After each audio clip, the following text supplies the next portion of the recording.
Hi again, third graders. I'm back with The Boy Who Harnessed the Wind by William Kamkwamba and Brian Mueller, and I'm sharing portions of this story with you with permission from Puffin Books, the publisher.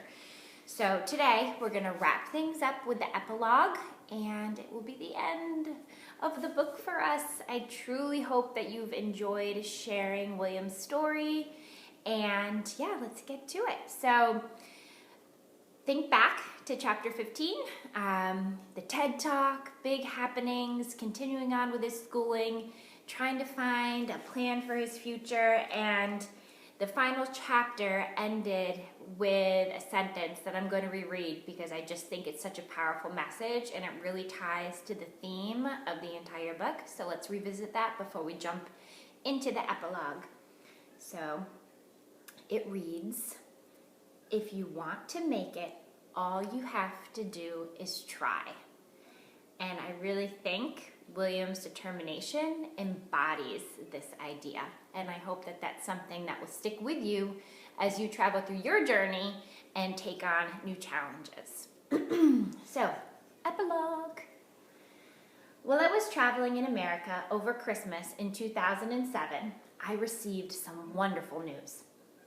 I'd been offered a scholarship to the African Leadership Academy, an exciting new high school that was opening in Johannesburg, South Africa.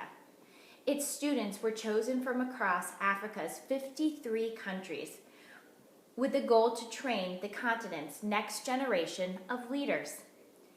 Out of the 1,700 students who applied, only 106 were selected. So just about 1 in every 17 people who applied would be accepted. So very few. So it's quite the honor to be part of this program. Many were entrepreneurs and inventors like me who had overcome hardships and were improving the lives of their families and neighbors. Others were simply the smartest kids in their countries, having scored the highest grades on the national exams. In August, I went home to pack my bags and say goodbye once again to my family. The next morning, I boarded a plane for Johannesburg and began the next chapter of my life.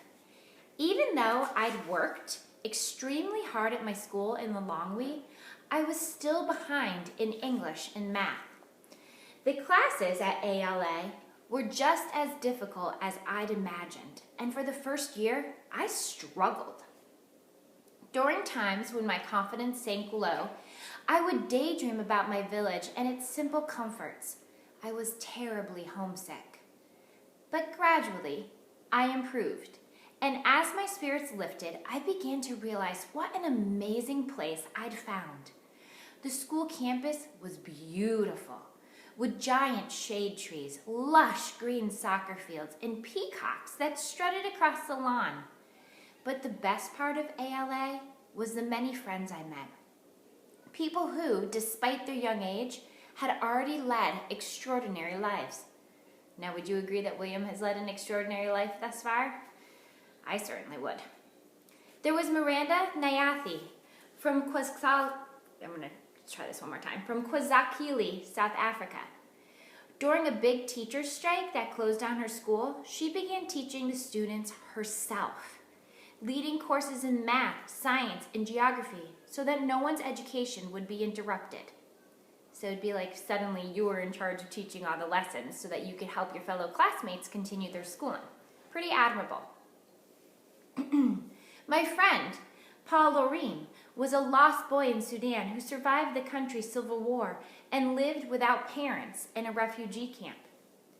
The same with my schoolmate, Joseph Manyambanza, who escaped fighting in Congo and lived in a camp in Uganda, where he attended school in a tent. Now remember the conditions of William's schools and how he described the holes in the roofs and the lack of materials. Well, that must sound like luxury in comparison to a tent, right?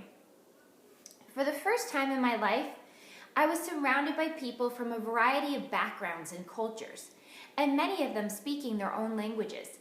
I learned Swahili by chatting with my Kenyan roommate, Githithora, and my other friends from Kenya and Tanzania. My pals from Zimbabwe taught me Shona, and I even learned some Arabic from our Moroccan students. Along with taking classes in leadership and entrepreneurship, which I loved, we were also required to volunteer in our surrounding community. My classmates and I helped a local orphanage by tending their garden. The vegetables were used to feed the children and to sell in the market so that they could buy clothing and other items. I was particularly good at this project because in addition to being an inventor, I was first a farmer. Think back to his roots. His whole family farms, so he has quite a bit of background when it comes to tending a garden. Oh, looks like my cat Moxie's joining us. Moxie, say hello to third grade. She's a bit of a rascal. I hope you don't mind if she joins us. Graduation day was one I'll never forget. For the first time ever, my parents boarded an airplane and left Malawi. When they landed in Johannesburg with its bright lights, commotion, and people speaking foreign languages, I didn't know if they would be happy or run terrified back to the plane. It helped that Jeffrey and Mr. Blessings also came along to provide support and share the adventure. After a while, they were all laughing and marveling at this modern African city. On graduation day, my father looked so proud. The minute he saw me in my cap and gown, his chest puffed out and a smile spread across his face. He called my mother over. "Look at our son. Despite all of our troubles, the boy has done it." "Yes," she said. "William, today you make your parents very happy." While all this was going on, I was also working on the book about my life. My friend Brian Mueller, co-author, a journalist who worked in Africa, came to live with me in my village for several months. He and Blessing spent their days interviewing me and my relatives, along with everyone in Windmill who knew anything about me. At the end of each day, we sat down together and put all the stories to paper. Even after everything I'd been through, writing a book felt like an amazing accomplishment. The Boy Who Harnessed the Wind was first published in September of 2009. So our story, which is the Young Readers edition, this was published a few years later in 2015. To help spread my story, Brian and I embarked on our own adventure across America, one that included a dozen cities and 15 different airplane rides. We spoke at schools, lecture halls, bookstores, and even appeared on the radio and television.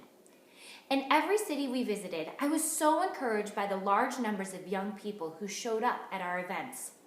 Most were around the same age I was when I made my windmill, and some were even younger. The parents who brought them usually said something like, "The next time Billy complains about such and such, I'll tell him that William nearly starved."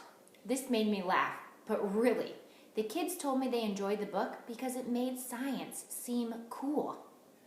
It also made the world seem more interesting than anything they'd ever seen on television. I was really happy to hear such things. You know, if someone like me had ever visited Cachicolo when I was a student and talked about science and experiments, I would have never left him alone. Toward the end of my book tour, I was lucky enough to visit Dartmouth College in Hanover, New Hampshire. It's not so far from us. Already, I'd been looking around at several colleges, trying to decide which one was best for me. I liked them all. But Dartmouth impressed me the most. It was a member of the prestigious Ivy League colleges and situated along a river surrounded by groves of elm trees. In particular, at the Thayer School of Engineering, I was delighted to discover its tool library, where students could check out power tools and batteries as if they were books. Now imagine how useful that would have been to William back in Windmill. Not only that, the machine shop was filled with all kinds of saws and welding kits needed to build just about anything. I couldn't wait to tell Jeffrey and Gilbert. Sounds like heaven for William, doesn't it? Like a kid in a toy store or a candy store. In addition to science, I also wanted to learn about history and politics, study more languages like French or Mandarin, and perhaps even take courses in painting and acting. I was also encouraged by the number of Africans who attended the college. While touring the campus, I spoke Swahili with a couple of Kenyan engineering students who told me, "Come to Dartmouth, brother.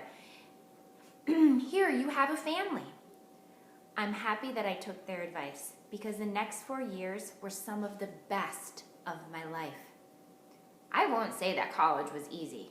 Like at ALA, the first year was so challenging, and I often got discouraged. At times, it was like climbing a sheer cliff straight up. But with the help of my advisors and tutors and a lot of time spent studying and reading, my second year got a lot better. By the third year, I was the one helping other students. But not all of my time was spent in the classroom. At Dartmouth, they believe in learning through projects. And the engineering labs were the greatest places to tinker and experiment. It's right up William's alley. My first year, some classmates and I built a refrigerator that didn't use electricity, but instead an intricate system of water pumps and vacuums. It worked, but never got as cold as we wanted, so I'm still playing around with it. Another of my favorite projects was a kind of vending machine for charging cell phones. Remember me describing the sidewalk stalls? The problem is that they take too much time, and most people are afraid to leave their phones unattended. The machine we invented allows people to safely lock away devices while they are being charged. First, they insert a coin to get a key, which unlocks a personal phone-sized locker with its own power source. Plug in the phone, lock the cubby, and come back in a couple of hours. Best of all, the machine is powered by a solar panel, allowing it to be used anywhere in the world. So I actually saw something similar to this in Boston, and I think they must have them at airports and other things where they have the charging stations. Maybe you've seen something like this, but if not, keep your eyes open for them. Not with solar panels, using a regular electrical source, but this type of idea is out there, and maybe you will spot it at some point.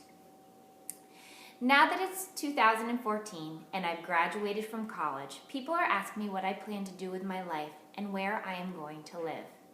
Sure, it'd be nice to stay in the States, find a good job in Silicon Valley or New York, and make a lot of money. But that's not me. While I really love the United States, both my heart and life's work belong in Africa. I'll spend another year at the design firm IDIO in San Francisco pursuing an internship so I can learn more about business and design. And after that, I'm going home.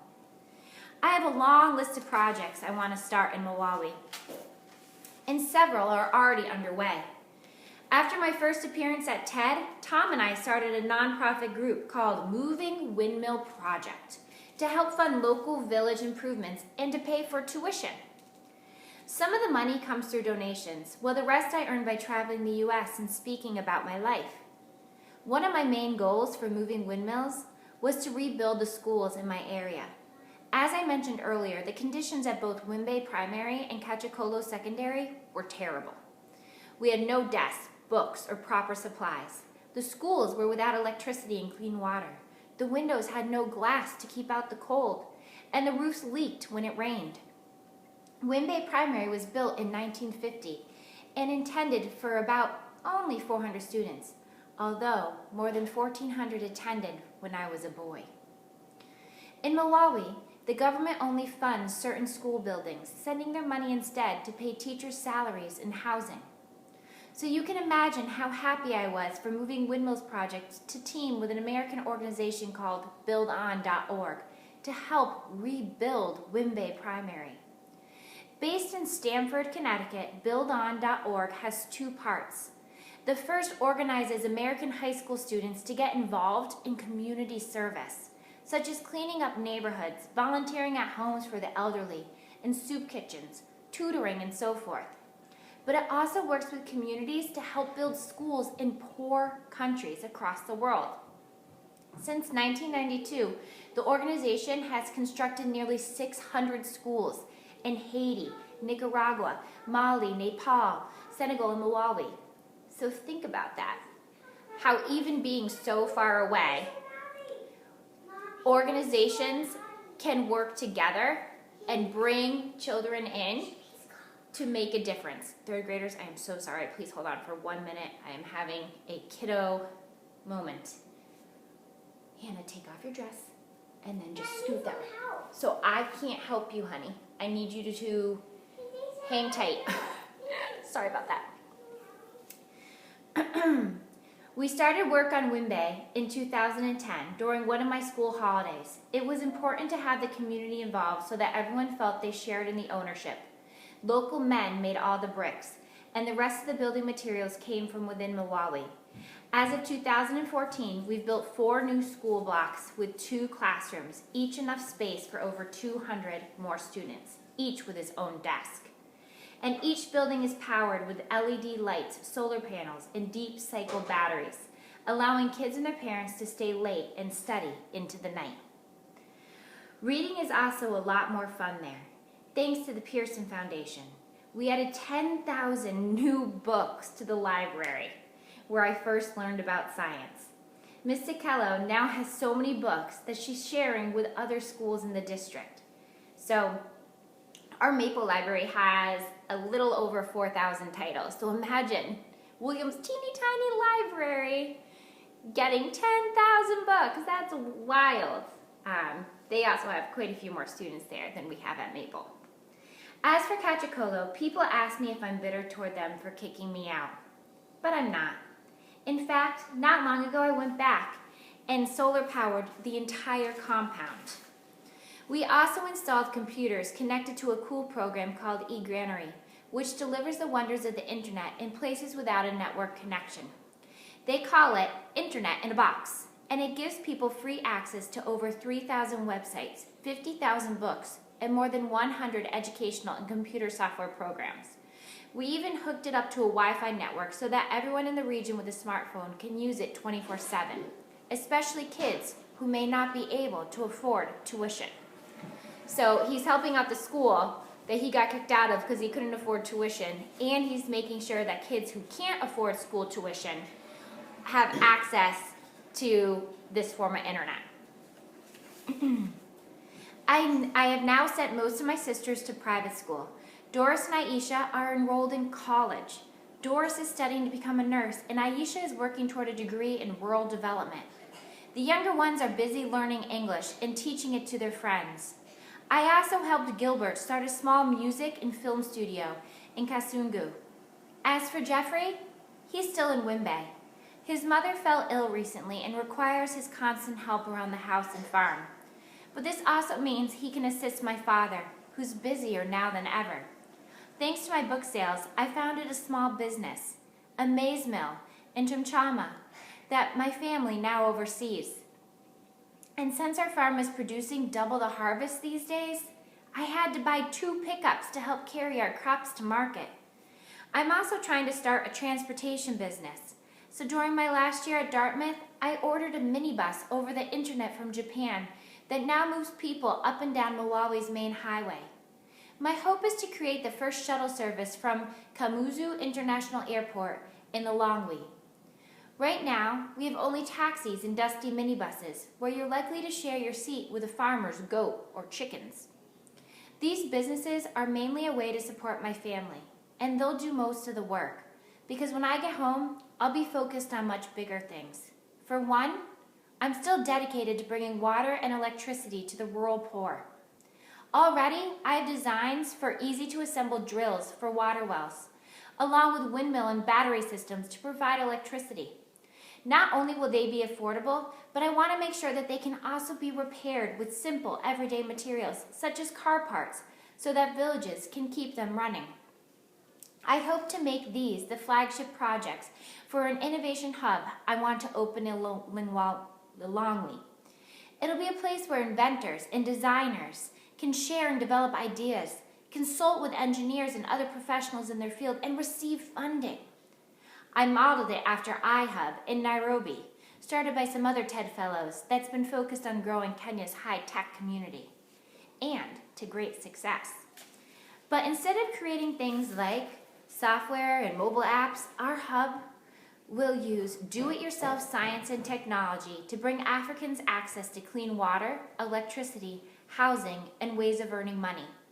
The doors will be open to men and women of all ages, but my hope is to attract young students like myself, who might have a great idea, but no one to share it with. By coming back home, I want to inspire the next generation of dreamers. And I think William's just the person to do that. Young people comprise over half the African population, so the future of the continent hinges upon their energy and ideas and the support that we give them. But my story isn't exclusively for them. To the kids elsewhere who are reading this book, whether in Chicago, London, or Beijing, I want you to know that your ambitions are just as important and worth achieving, however big or small. Often people with the best ideas face the greatest challenges: their country at war, a lack of money or education, or the support of those around them. But like me, they choose to stay focused because that dream, as far away as it seems, is the truest and most hopeful thing they have. Think of your dreams and ideas as tiny miracle machines inside of you that no one can touch. The more faith you put into them, the bigger they get, until one day they'll rise up and take you with them. And that, my friends, is the end. I hope so very much that you have enjoyed William's story.